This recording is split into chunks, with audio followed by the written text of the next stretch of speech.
வணக்கம்ங்க. இந்த பதிவில் வேல்மாறல் மகாமந்திரம் எப்படி படிக்கணும் அப்படிங்கிறத சொல்கிறேன். ஸோ ஃபஸ்ட் எடுத்ததும் பார்த்தீங்கன்னா, விநாயகர் துதி இருக்குது பார்த்தீங்களா, 5 கரத்தினை. ஸோ இந்த 4 லைன் ஃபஸ்ட்டு படிச்சுக்கணும். அதை படித்து முடித்ததும் நெக்ஸ்ட்டு இது கந்தர் அலங்காரம்னு இருக்கும் பாருங்கள். ஸோ அதை படிச்சுக்கணும். அதுக்கு முன்னாடி வேலும் மயிலும் சேவலும் துணைங்கிறத 6 முறை சொல்லிவிட்டு இந்த கந்தர் அலங்காரம் படிச்சுட்டு மறுபடியும் முடிக்கும் போது வேலும் மயிலும் சேவலும் துணைங்கிறத 6 முறை சொல்லணும். அது முடிச்சதும் இதெல்லாம் எதுவுமே வேணாங்க. டைரெக்டாக நம்ம என்ன பண்ணணும்னா, இது திருத்தணியில் உதித்தருளும் ஒருத்தன் மலை விருத்தன் எனது உளத்தில் உரை கருத்தன்மையில் நடத்துகுகன் வேலே அப்படிங்கிற அடியை 20 முறை சொல்லணும்.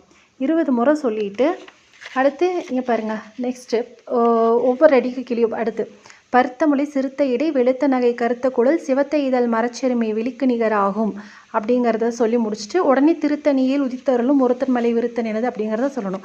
ஸோ இதே மாதிரி ஒவ்வொரு அடி சொல்லி முடித்ததும் அந்த